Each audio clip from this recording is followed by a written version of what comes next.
Good morning and welcome to World News here on TVP World. I'm Diana Skye. We begin this Sunday morning with updates from Ukraine. On Saturday, Russia struck Ukraine with a series of drone attacks overnight, resulting in fatalities and injuries. Meanwhile, negotiations over the future of Ukraine between President Donald Trump and Vladimir Putin have come to a stall as Volodymyr Zelenskyy strongly rejects any negotiations which exclude Ukrainian voices from the table. People were killed and injured in an overnight Russian drone attack targeting Ukraine's energy infrastructure ahead of the fast-approaching winter. First, there was a strong explosion. I woke up and got up to check what was going on. I saw missiles and Shaheds flying in our direction. Then a loud buzzing sound came near us. A Shahed flew right over us. 2 or 3 minutes later, it exploded. The drone attacks helped Moscow reach a key Ukrainian city of Pokrovsk in the Donetsk region. Russian President Vladimir Putin announced the city has been fully surrounded by Russian forces. If successful, the capture of Pokrovsk will mark an important step forward in the Russian offensive.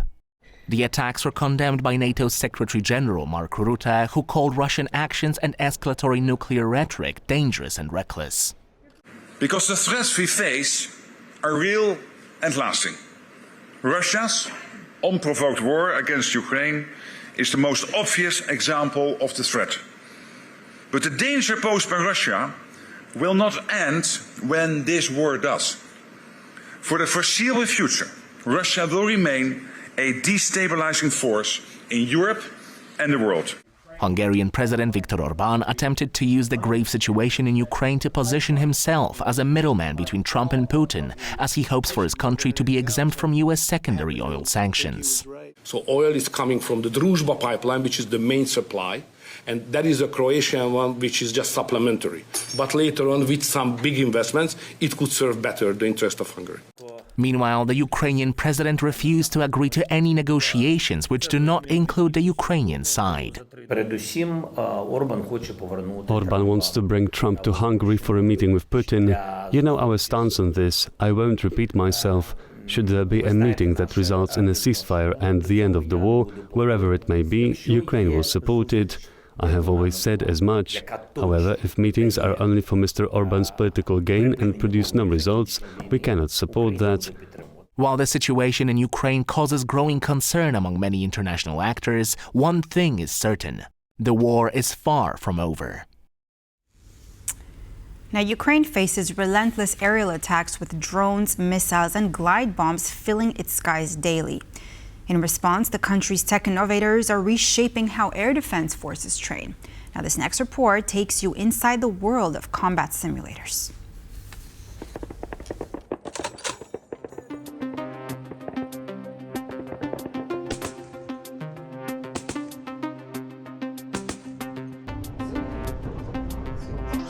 One of the top priorities and, at the same time, most difficult tasks for the armed forces of Ukraine is to protect the country's entire airspace. The grueling years of war have proven members of the air defense forces as experts in this field, thanks to hours of training and long-term combat experience. Here is how Ukraine's best defenders of the skies train in the 21st century.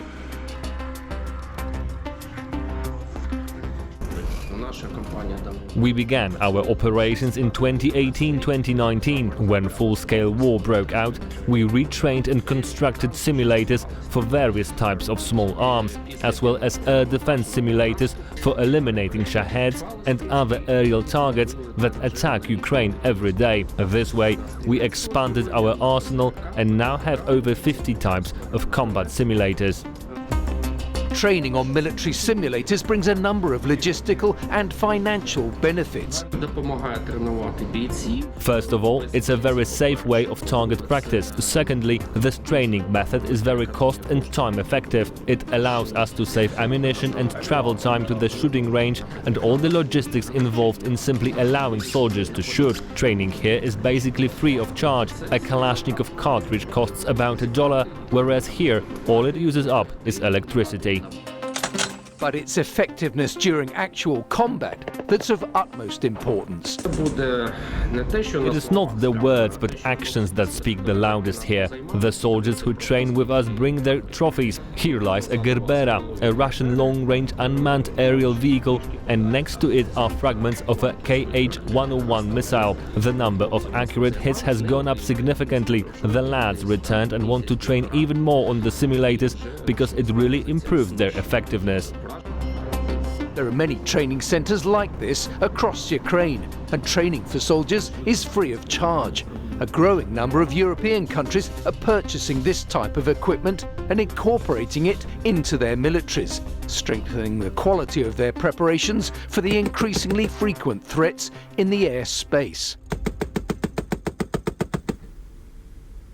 Well, Ukraine's military technological advancements are proving crucial when it comes to European defense and offer an excellent investment opportunity. Now, that's according to TVP World's guest Stephen Moore, the founder of the Ukraine Freedom Project.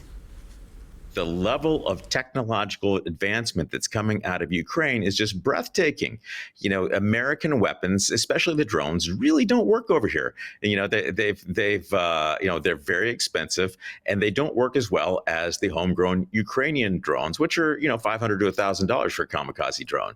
So, you know, you can either have governments send money, or investors can come in and invest in this Ukrainian defense tech that the Europeans are using right now. They called the Ukrainians and said, hey, you know, we've got some Russian drones coming in. Do you think you could send us some experts and some equipment about how to keep them out of our airports and out of our central cities? China has agreed to resume shipments of chips that are key for the EU's automotive industry, as announced by the bloc's top trade official. Beijing will grant exemptions to its strict licensing procedures, provided that the buyers promise to use the chips for civilian purposes only. My team and I have been in constant contact with the Chinese authorities and welcome the confirmation provided today by the European Commission by MOFCOM regarding the further simplification of export procedures for Nexperia chips destined for EU and global clients.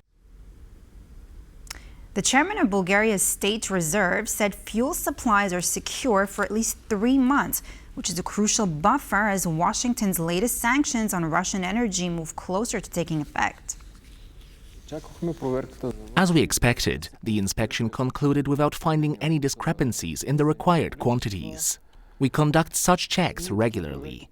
This is a periodic check we perform. All quantities were physically verified, together with our colleagues from the customs agency, to ensure the highest possible accuracy of the results. No deviation from the listed quantities was found. All the quantities purchased with state budget funds are located within the country. These are the volumes maintained by the State Reserve Agency. They represent 30 days of reserves. Separately, for the remaining 60 days, more than 50% of the quantities are also inside Bulgaria. Given the gravity of the situation, we contacted our partner organizations abroad and the countries where the reserves are stored. Checks were also carried out there, so the reserves located outside the country are also available. These include gasoline, diesel fuel, and heating oil. The quantities are sufficient to cover 60 days of the country's total consumption, during which time the remaining stocks located outside our country will arrive, ensuring a total supply for 90 days. There are reserves located in Greece, the Netherlands, Italy, Hungary, and Slovenia.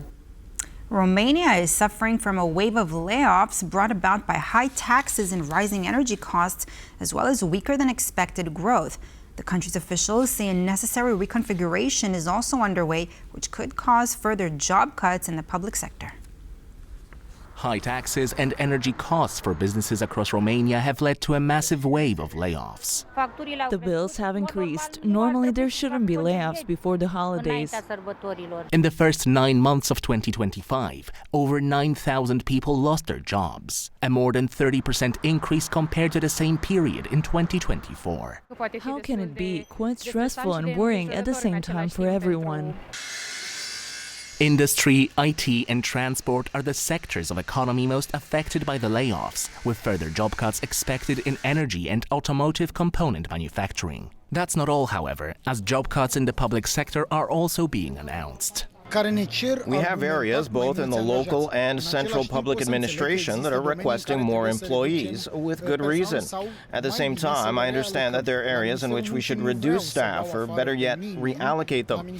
I don't want to fire anyone at the Labour Ministry. The Romanian government, alongside the country's president, say the layoffs, apart from tax and energy cost hikes, are motivated by a fiscal reconfiguration triggered by Romania's weaker-than-expected growth. This fiscal reconfiguration, with certain nuances, was inevitable. Fortunately, there is a need for additional workforce on our labor market. You can notice that we have to bring in people from Asia for certain sectors. Of course, it's painful on a personal level, but it's a necessary reconfiguration. Union representatives warned that widespread layoffs could reduce tax revenues while increasing unemployment benefits, urging the government to adopt economic stimulus measures.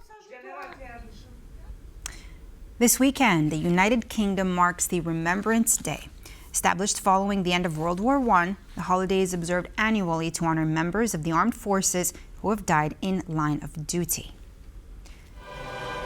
Now, at the Royal Albert Hall in London, King Charles led the royal family in the Royal British Legion Festival of Remembrance, also marking 80 years since the end of World War II.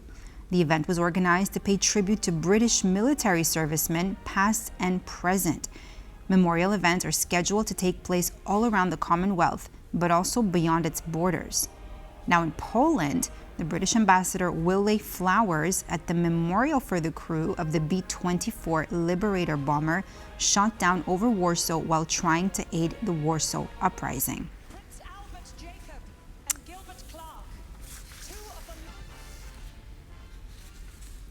Poland's Independence Day is coming up next Tuesday on November 11, and to mark the occasion, Poland will launch its first military satellites into space. The country's space industry is rapidly growing, also thanks to Sławosz Uznański-Wiśniewski, who conducted multiple experiments during his stay on board the International Space Station. Sonia Agata-Biszczan brings us this next report. The first results are in for one of the 13 experiments conducted by Polish astronaut Sławosz Uznański-Wiśniewski on board the International Space Station. The initial phase of the Leopard ISS experiment, which involves an advanced computer equipped with AI algorithms and machine learning, has proven that Polish hardware and software can work in orbit. Leopard przetwarza dane na orbicie. Leopard processes data in orbit, which enables it to detect failures quicker, before they become a threat to the mission. Imagine an observational satellite that detects a fire or an oil spill while mapping Earth and immediately notifies the relevant services about it. This is the kind of progress that the Leopard ISS is bringing us closer to. Instead of sending huge amounts of raw data to Earth, Leopard analyzes it directly on board the ISS, reducing reaction time to potential problems and enhancing autonomy of space missions. And success in conducting experiments like this in space not only leads to scientific advancements, but also economic benefits. To sell something in the space sector, you need to have something called space heritage, which is the final stamp. Yes, this has properly worked in space conditions on the ISS, on a small satellite, or whatever. The focal point of the experiment thus far has been autonomous navigation, critical for future space missions.